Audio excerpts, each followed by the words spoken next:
Au Burundi, on constate que nous sommes nantis au niveau des ressources naturelles en eau.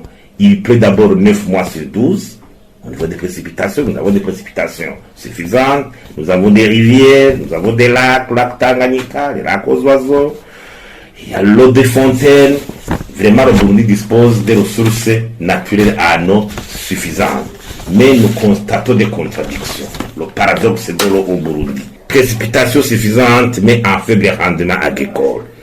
Parfois des sécheresses, mais on est incapable d'asseoir une stratégie de pouvoir irriguer nos cultures. Vous constatez des fois à Kirundo ce qui se passe quand il y a la sécheresse. Et l'incapacité, par exemple, de drainer l'eau ici à Mhanda avec le barrage Kajeke pour la culture du riz. Le potentiel hydrographique, il est là, mais on n'a pas suffisamment d'énergie. Les experts ont constaté que le Burundi dispose d'un potentiel hydroélectrique de 1700 MW, suite à la consistance du nombre de rivières dans le pays, mais avec 300 MW directement commercialisables. Mais actuellement, on est à moins de 60 MW. Le lac Tanganyika, sa biodiversité n'est pas bien exploitée. Nous avons lac Tanganyika, par exemple, ici à l'île de Bujumbura, mais l'eau potable reste un défi dans plusieurs quartiers de Bujumbura, même à l'intérieur du pays. On recense beaucoup de cas où il y a une pénurie d'eau potable parfois inquiétante et qui fait le lit même des maladies diarrhéiques, des maladies des mains sales, le choléra par exemple, des maladies des enfants de moins de 5 ans. L'eau est suffisante, mais on constate aussi qu'elle constitue actuellement une menace.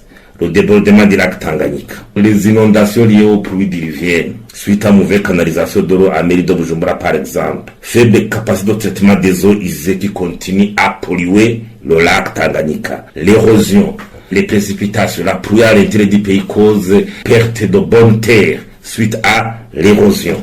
On a le code de l'eau, on a une politique nationale de l'eau qu'il faut actualiser.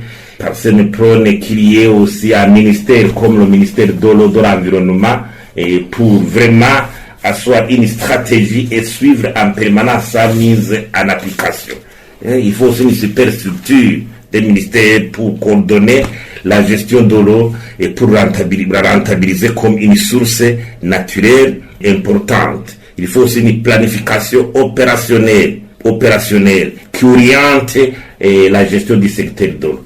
Il est le détail, par exemple, que le dernier plan stratégique en mairie de Bujumbura, qui essaie de gérer l'eau en tenant compte de la croissance permanente de la population à mairie de Bujumbura, date de 2005.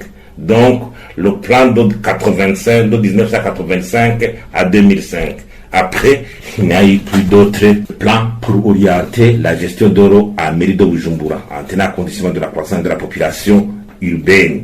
Comme personne constate que le secteur de l'eau, l'assainissement et l'hygiène constitue l'objectif numéro 18 de la vision 2040-2060, on voudrait qu'à travers cette vision, le gouvernement augmente les investissements substantiels pour développer ce secteur qui est crucial dans la vie de notre pays.